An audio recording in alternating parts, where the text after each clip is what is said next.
Hello friends, welcome. This is Neetu Kumari. तो आज हम बात करने वाले हैं पॉलिटिकल साइंस का टॉपिक है। और ये हमारा, अगर आप बीए कर रहे हो या +1 +2 में हो और अगर आप एमए पॉलिटिकल साइंस में कर रहे हो तो आपके लिए टॉपिक बहुत ही इंपॉर्टेंट है। क्योंकि जब हमारा स्पेशली अगर हम एमए की बात करें, ठीक है, तो एमए का जो फर्स्ट सेमेस्टर है उसमें पॉलिटिकल की जितनी बुक्स हैं उसमें से एक बुक जो है वो हमारी वर्ल्ड के बारे में है, जिसमें से हम जो है आज टॉपिक कर रहे हैं कोल्ड वॉर के बारे में। तो आज हम इसमें बात करेंगे कि जो हमारा कोल्ड वॉर था, जो शीत युद्ध था, उसके पीछे कौन कौन से रीज़न थे। सबसे पहले हम बात करते हैं उसके मीनिंग के बारे में कि कोल्ड वॉर जो है उसका मीनिंग क्या होता है। कोई इसको जो है ठंडा युद्ध भी कहते हैं, क्योंकि इसको ठंडा युद्ध जो है इसलिए भी कहते हैं क्योंकि इसमें क्या हुआ था कि कोई खून खराबा नहीं हुआ था, हथियारों का यूज़ नहीं हुआ था, कोई युद्ध रणभूमि जो होती है उसका यूज़ नहीं किया गया था, कोई सैनिकों को नहीं मारा गया था, लोगों को भी नहीं मारा गया था। तो एक ऐसा युद्ध भी इसको कहा है जिसमें, क्योंकि अगर आपके दिमाग में बातें आती हैं युद्ध, जब भी आप वर्ड सुनते हो तो ज़्यादातर तो ये होता है ना, युद्ध में खून खराबा, जान माल, धन सभी का जो है वो नाश का ही हमारे दिमाग में थॉट आ जाता है। लेकिन शीत युद्ध एक ऐसा युद्ध था जिसमें आपका कोई भी नुकसान नहीं हुआ था। तो शीत युद्ध की प्रकृति कूटनीतिक युद्ध सी है जो अत्यंत उग्र होने पर सशस्त्र युद्ध को जन्म दे सकती है। शीत युद्ध में रत दोनों ही पक्ष आपस में शांतिकालीन कूटनीतिक संबंध बनाए रखते हुए भी शत्रु भाव रखते हैं और सशस्त्र युद्ध के अतिरिक्त अन्य सभी उपायों से एक दूसरे को कमजोर बनाने की कोशिश करते हैं। शीत युद्ध में दोनों ही पक्ष अपने प्रभाव क्षेत्र के विस्तार के लिए अपनी सैद्धांतिक विचारधाराओं और मान्यताओं पर बल देते हैं। दूसरे देशों को प्रभाव क्षेत्र में लाने के लिए आर्थिक सहायता देना, प्रचार शस्त्र को काम में लाना, जासूसी, सैनिक हस्तक्षेप, शस्त्र सप्लाई, शस्त्रीकरण, सैनिक गुटबंदी और प्रादेशिक संगठनों का निर्माण आदि शीत युद्ध के अंग हैं। कहने का जो पहला पैरा आप देख रहे हो ना, ये बहुत ही इंपॉर्टेंट है क्योंकि सारा का सारा जो सारांश है वो इसी में ही दे रखा है। क्योंकि इसमें ये उन्होंने बताया हुआ कि शीत युद्ध में क्या हुआ था। शीत युद्ध में कोई हथियारों का यूज नहीं किया गया था मार काट के लिए, लेकिन क्या हुआ था कि शीत युद्ध में हथियारों को बनाया जा रहा था चोरी चुपके और एक दूसरे के साथ जो है वो बेचा भी जा रहा था। और जो हमारे उस वक्त क्या था, हमारी दो विश्व शक्तियां थी, एक अमेरिकी गुट था, एक सोवियत संघ था। तो दोनों ही जो पावर क्या कर रही थी, वो आर्थिक सहायता दे रही थी उन छोटे छोटे देशों को जो गरीब थे, जिनको मदद की ज़रूरत थी। और वो क्या कर रही थी, उन जो देश जो कि गरीब थे, अविकसित थे, विकासशील थे, तो उनको ना क्या करती है, वो आर्थिक तौर पर मदद दे रही थी। और मदद देने के बाद वो उनसे कह रही थी कि अब तुम हमारे गुट में शामिल हो जाओ। तो जिन्होंने मदद ली है अभी वापस नहीं कर सकते, उनका कर्जा वगैरह, ठीक है, उनका उपकार नहीं चुका सकते हैं, तो उनको उस गुट में शामिल होना पड़ रहा था। तो दोनों ही जो महान शक्तियां थी उस वक्त की, दो ध्रुवीय शक्तियां बनी हुई थी, वो क्या कर रही थी, अपनी अपनी जो पूरा जो गुट है उसको बढ़ाने की वो कोशिश कर रहे थे। जासूसी भी कर रहे थे, एक दूसरे के गुट में जासूसी कर रहे थे कि दूसरा वाला जो गुट है वो कुछ ऐसा तो नहीं बना रहा जो हमारे लिए हानिकारक हो। लेकिन फिर भी आपने देखा होगा कि अमेरिकी गुट ऐसा था जिसने 1945 से पहले ही दो परमाणु हथियार भी बना लिए थे, जिसको उसने 1945 में जापान के दो बड़े बड़े शहर, मशहूर जो शहर थे हिरोशिमा और नागासाकी, उन पर जो है उसने अटैक भी कर दिया था। उसके बाद फिर सोवियत संघ ने क्या किया, जासूसी करने शुरू कर दी। उसने अमेरिकी गुट के अंदर जो है जासूसी करना शुरू किया और उसने ये भी पता लगा लिया कि परमाणु हथियार कैसे बनाए। और फिर क्या हुआ, 1955 तक, यानी कि 10 साल बाद सोवियत संघ ने भी अपने परमाणु हथियारों को बना लिया था। ठीक है, बाकी चीज़ें आप नॉर्मल ब्रीफली देख सकते हैं, जितनी मैंने बताई हैं उतनी ही इंपॉर्टेंट है। किसी को रीड करना हो तो ये नीचे का आराम से रीड कर सकता है, पर मैंने जो बताया उतना ही इनफ है आपके लिए। क्योंकि आप कोई भी चीज़, किसी भी चीज़ के बारे में बताने जा रहे हैं तो आप जितना क्योंकि ज़्यादातर इंट्रोडक्शन की बात करते हैं। अभी मैं बात करने वाली हूँ कि शीत युद्ध के पीछे कॉजेज़ कौन कौन से थे। इसका जो नेक्स्ट पार्ट है उसमें बताऊँगी कि फिर क्या परिणाम निकले थे, रिजल्ट क्या निकला था। पर इसमें हम क्या करेंगे, इसके कॉजेज़ के बारे में बात करेंगे। तो सबसे पहले हमें थोड़ा सा इंट्रोडक्शन देना होता है कि हम कोल्ड वॉर के बारे में बात कर रहे हैं, तो हमें क्या है कि कोल्ड वॉर के बारे में थोड़ा सा इंट्रोडक्शन देना है। तो जितना मैंने अभी आपको समझाया है वो आपका इंट्रोडक्शन हो जाएगा। चलिए अब सीधे हम बात करते हैं इसके कॉजेज़ के बारे में कि शीत युद्ध जो है उसके पीछे कौन कौन से रीज़न थे जो कि इसके बनने के पीछे आए थे। सबसे पहले तो एक हमारा ऐतिहासिक कारण ही आ जाता है, हिस्टोरिकल कॉज आता है। इसमें क्या हुआ था कि 1917 की बोल्शेविक क्रांति में हुआ था, ठीक है। ये तो सन 1917 की बोल्शेविक क्रांति के समय से ही पश्चिमी राष्ट्र जो थे वो सोवियत संघ को समाप्त करने की कोशिश कर रहे थे। पश्चिमी राष्ट्र कौन थे, जो अमेरिकी गुट में थे वो क्या कर रहे थे, 1917 की जो बोल्शेविक क्रांति थी तभी से ही जो हमारे अमेरिकी जो गुट के राष्ट्र थे ना वो सोवियत संघ को ख़त्म करने की कोशिश कर रहे थे। क्यों? क्योंकि साम्यवाद एक विश्वव्यापी आंदोलन था जिसका अंतिम उद्देश्य पूंजीवाद को समाप्त करके पूरे विश्व में साम्यवादी जो विचारधारा है उसका प्रसार करना था। अब आपको मैं बता दूं कि जो पूरा विश्व था वो दो गुटों में बटा हुआ था, एक अमेरिकी गुट था, दूसरा सोवियत संघ था। जो अमेरिकी गुट था ये क्या कर रहा था, ये पूंजीवादी विचारधारा को मानता था, और जो सोवियत गुट था ये साम्यवादी विचारधारा को मानता था। इसीलिए जो अमेरिकी गुट था वो साम्यवादी जो विचारधारा को मानने वाला सोवियत गुट था उसको खत्म करना चाहता था। ब्रिटेन ने सोवियत संघ को 1924 और अमेरिका ने उसे 1933 में ही मान्यता दी थी। पश्चिमी देश साम्यवादी रूस को नाजी जर्मनी की अपेक्षा अधिक आशंका की दृष्टि से देखते रहे। पश्चिमी देश हिटलर को सोवियत संघ पर आक्रमण करने के लिए प्रेरित करते रहे। दूसरा पॉइंट जो हमारे पास आता है वो है द्वितीय मोर्चे का प्रश्न।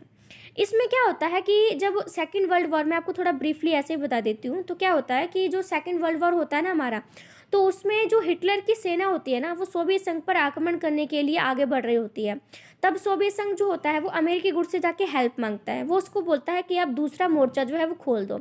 लेकिन अमेरिकी गुट जो था वो पहले से ही सोवियत संघ को ख़त्म करना चाहता था, तो उसने क्या किया, जानबूझ के बहुत देर बाद, मतलब बहुत देरी के बाद उसने जो द्वितीय मोर्चा होता है ना उसको खोला, जिसकी वजह से क्या हुआ, हिटलर की जो सेना है सोवियत संघ में घुस गई और उसको काफ़ी ज़्यादा नुकसान पहुंचाया। फिर सोवियत संघ को गुस्सा आया कि मैंने उनसे हेल्प मांगी, उन्होंने जानबूझ के हेल्प नहीं करी, मेरी बहुत देर बाद हेल्प करी जब उस वक्त हमें हेल्प की ज़रूरत भी नहीं थी। तो इसी वजह से क्या हुआ कि ये इन दोनों के बीच में बहुत ज़्यादा जो टकराव है वो हमें देखने को मिल जाते हैं। ठीक है, उसके बाद हम थर्ड पॉइंट की बात करते हैं। तीसरा है अमेरिका द्वारा अणु बम का प्रयोग। जैसा कि मैं अभी आपको बता चुकी हूँ कि अमेरिका जो था उसने जो अणु बम, मतलब कि जो हमारे एटम बम, जो परमाणु बम है उनकी बात करी जा रही है। तो क्या हुआ था कि एक संधि की गई थी जिसके तहत ये बातचीत की गई थी कि कोई भी देश जो है वो बड़े बड़े हथियारों को नहीं बनाएगा।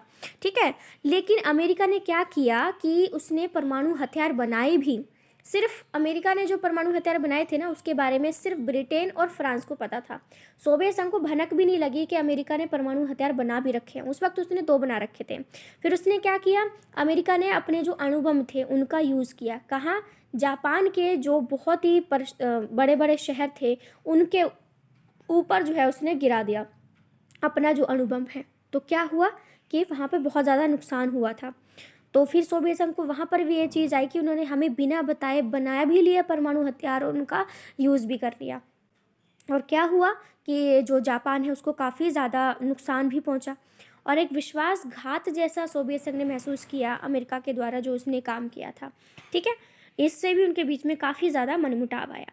उसके बाद है सोवियत संघ द्वारा याल्टा समझौते की अवहेलना करना। याल्टा समझौते में क्या हुआ था कि 1945 की ये थोड़ी सी बात चल रही है। उस वक्त जो स्टालिन थे, चर्चिल थे, उन्होंने क्या हुआ था, एक समझौता किया था। ठीक है, उन्होंने बोला था कि पोलैंड में सोवियत संघ के द्वारा सुरक्षित लुबनिन शासन और पश्चिमी देश के द्वारा संरक्षित लंदन शासन के स्थान पर स्वतंत्र और निष्पक्ष निर्वाचन पर का जो एक प्रतिनिधित्वात्मक शासन प्रणाली होती है ना उसका निर्णय किया जाएगा। क्योंकि जब भी कोई संधि करते हैं तो कोई ना कोई टॉपिक रखते ही रखते हैं। तो सोवियत संघ ने याल्टा समझौते की अवहेलना इसलिए की थी क्योंकि ये डिसाइड किया गया था कि जो पोलैंड है वहाँ हम क्या करेंगे, एक जो प्रतिनिधात्मक शासन व्यवस्था है ना उसको लागू कर देंगे। लेकिन सोवियत संघ ने क्या किया, ऐसा कुछ भी नहीं किया उसने, बल्कि उसने उस जगह पर भी अपनी जो साम्यवादी विचारधारा है उसका प्रचार प्रसार करना शुरू कर दिया। तो ये चीज़ भी सोवियत संघ के द्वारा की गई बहुत ही एक विश्वासघात वाली जो बात है हमें यहाँ पे देखने को मिलती है। मैं आपको दिखा ज़रूर रही हूँ लेकिन थोड़ा मैं अपनी लैंग्वेज में आपको ब्रीफ कर रही हूँ ताकि आपको सारा का सारा पढ़ना ना पड़े। जितने भी इंपॉर्टेंट चीज़ें हैं वो आपको मेरे द्वारा सुनने से ही याद हो जाए। ठीक है, बाकी लिखा हुआ यही सब कुछ है, मैं थोड़ा सा बस आपको ब्रीफ कर देती हूँ ताकि एक एक लाइन को पढ़ते रहेंगे तो बहुत टाइम जाएगा, है ना। अब नेक्स्ट पॉइंट की बात करते हैं। नेक्स्ट पॉइंट है सोवियत संघ द्वारा बाल्कन संधि की अवहेलना करना। मतलब ज़्यादातर ये हुआ कि आपको पता है कि बाद में जो सोवियत संघ है वो टूट चुका था, ख़त्म हो गया था, तो उसके पीछे सोवियत संघ खुद ही था। क्योंकि सोवियत संघ ने जितनी भी संधियाँ करी थी उनमें से ज़्यादातर जो संधियाँ थी उनको तोड़ ही दिया था उसने, उनकी पालना कभी नहीं करी थी, जिसकी वजह से जब हेल्प की ज़रूरत पड़ी सोवियत संघ को तो कोई भी देश सामने नहीं आया। उनका ये कहना था कि जब ये किसी भी बात को मानता ही नहीं है सोवियत संघ, हर बार ये जो संधि हम करते हैं, समझौते करते हैं, उसकी तो पालना करता नहीं है ये, इसलिए जब भी इसको हेल्प की ज़रूरत पड़ी सोवियत संघ को तो किसी ने भी हेल्प नहीं करी। ठीक है, तो क्या हुआ कि अक्टूबर 1944 में सोवियत संघ और ब्रिटेन के बीच एक संधि हुई थी जिसे बाल्कन संधि कहते हैं। ठीक है, तो सोवियत संघ ने अक्टूबर 1944 में चर्चिल के पूर्वी यूरोप के विभाजन के सुझाव को स्वीकार कर लिया। इसके अंतर्गत क्या हुआ कि ये डिसाइड किया गया कि जो सोवियत संघ का बुल्गारिया और रोमानिया पर जो प्रभाव है ना उसको हम लोग वापस ले लेंगे।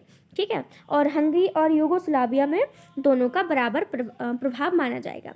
लेकिन युद्ध खत्म होने के बाद इन देशों में बाल्कन समझौते की अपेक्षा करते हुए सोवियत संघ ने साम्यवादी पार्टी को खुलकर सहायता दी और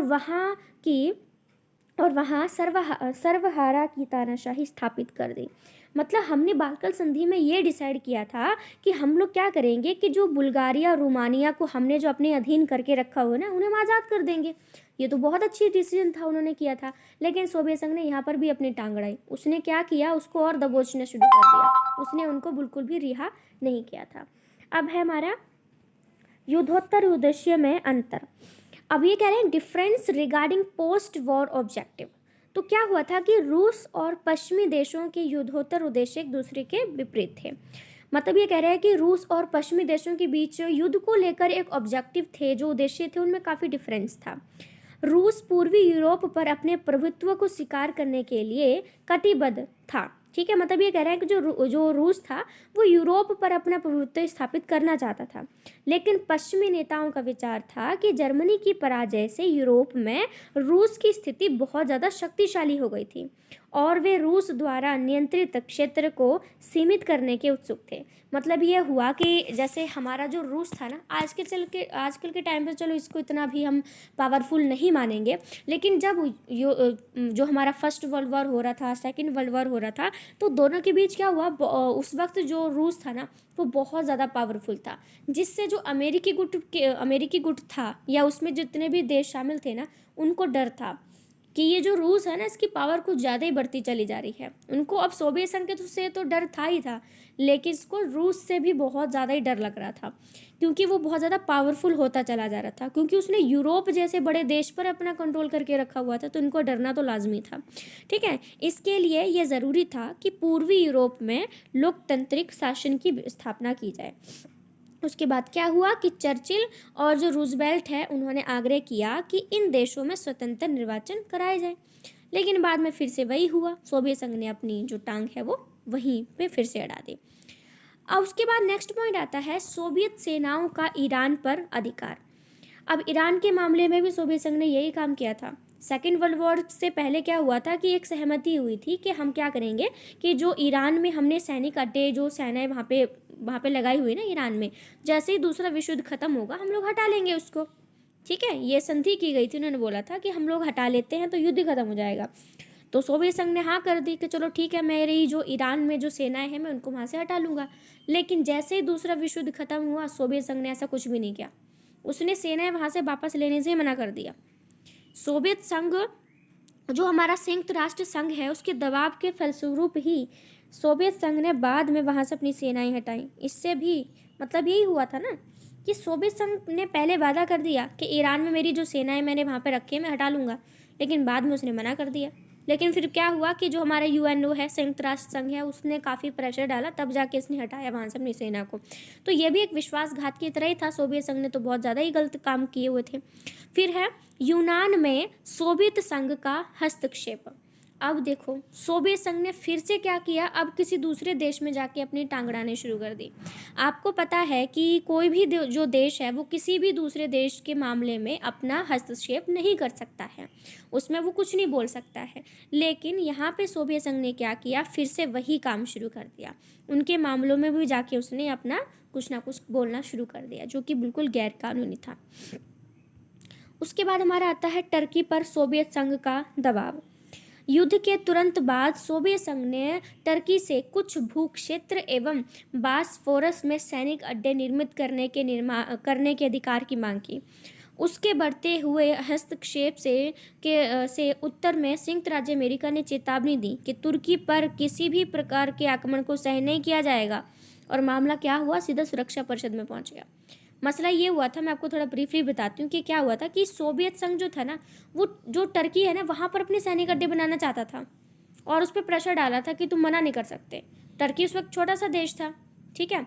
लेकिन फिर संयुक्त राज्य अमेरिका ने कहा, देखो भाई, टर्की जो है ना, जिसको हम तुर्की कहते हैं, टर्की पे किसी भी प्रकार का आक्रमण सहन नहीं किया जाएगा। फिर ये जाके क्या हुआ, मुद्दा आखिर में सुरक्षा परिषद के पास ही पहुंच गया। फिर उसने ही जो मसला था उसको सॉल्व किया था। फिर है अमेरिका विरोधी प्रचार। अब है इसको हेडिंग से ही आपको पता चल जाएगा कि अमेरिका के विरोध में प्रचार। सोवियत संघ ने क्या किया, अपनी जो साम्यवादी विचारधारा है उसको ऊंचा दिखाने के लिए, लोगों में उसको फैलाने के लिए, लोगों में उस साम्यवादी विचारधारा की जो इंटरेस्ट है वो बढ़ाने के लिए उसने क्या किया, अमेरिका के खिलाफ दूसरे देशों में उसने प्रचार प्रसार करना शुरू कर दिया। अमेरिकी गुट के बारे में गलत गलत जो चीज़ें होती है, नेगेटिव जो चीज़ें हैं, उनका उसने प्रचार प्रसार करना शुरू कर दिया, ठीक है। और इस प्रकार से फिर अमेरिकी गुट को तो गुस्सा आना ही था। तो यहाँ पर भी सोवियत संघ ने ही अपना काम करना गलत शुरू कर दिया। फिर है बर्लिन की नाकेबंदी। सोवियत संघ द्वारा लंदन प्रोटोकॉल का उल्लंघन करते हुए, देखो यहाँ पर भी सोवियत संघ ने लंदन प्रोटोकॉल का उल्लंघन ही किया था। फिर क्या हुआ, बर्लिन की नाकेबंदी कर दी गई। इससे पश्चिमी देशों ने सुरक्षा परिषद में सोवियत संघ की नाकेबंदी के विरुद्ध शिकायत की और इस कार्रवाई को शांति के लिए घातक बताया। मई 1949 में इस नाकाबंदी जो है उसको ख़त्म कर दिया गया। लेकिन इस घटना का गंभीर परिणाम ये निकला कि अब सोवियत संघ का विरोध करने के लिए अमेरिका सैनिक गठबंधनों की स्थापना करने के लिए सक्रिय हो गया था। उसके बाद ये लास्ट पॉइंट हम बात करें, मेरे ख्याल से लास्ट ही है, कि सोवियत संघ द्वारा वीटो का बार बार उपयोग करना। आपको पता है कि हमारा जो संयुक्त राष्ट्र संघ बना है उसमें 5 देश हैं मेरे ख्याल से, और जो पावरफुल देश हैं, और सभी के पास वीटो का राइट है। वीटो का मतलब ये होता है कि जैसे मान लो 5 देश हैं और एक टॉपिक आया है जिस पे हमें डिस्कशन करना है, जिस पे फैसला लेना है।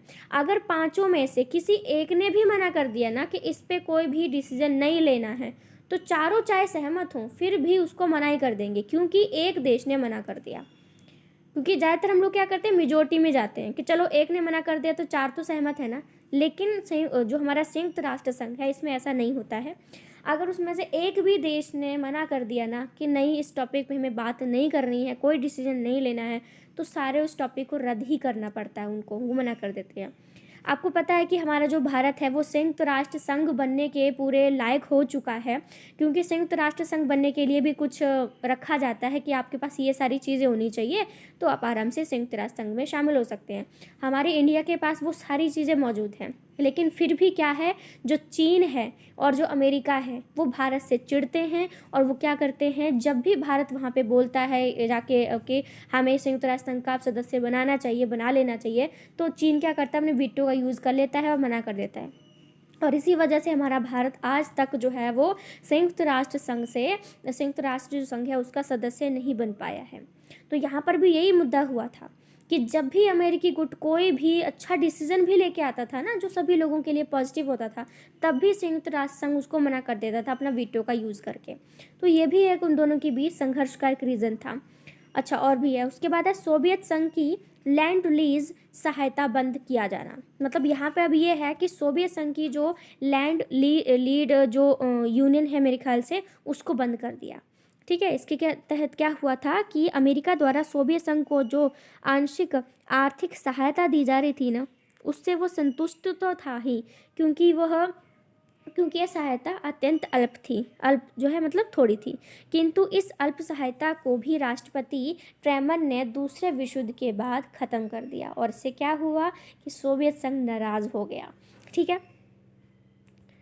चलिए, और भी पॉइंट है हमारे पास। ओहो, ये तो थोड़ा सा ब्लर दिख रहा है, चलो कोई बात नहीं, मुझे लगता है हम समझ ही लेंगे इसको। नेक्स्ट पॉइंट है पश्चिमी राष्ट्रों का क्या लिखा है ये, फास्टों से गठजोड़। सोवियत संघ के बढ़ते प्रभाव से भयभीत होकर पश्चिमी राष्ट्र ने, जो इटली है, फ्रांस है, बहुत सारे देशों के साथ सैनिक गठबंधन करने शुरू कर दिए। दूसरी ओर अब फिनलैंड ने रूस पर आक्रमण किया तो अमेरिका ने फिनलैंड के साथ अपने रणनीतिक संबंध तोड़ने में बिल्कुल भी देरी नहीं करी।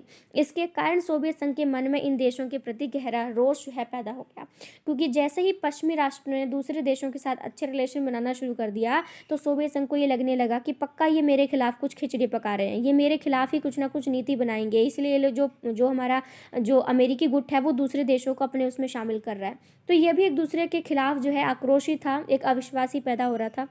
फिर है शक्ति संघर्ष की राजनीति।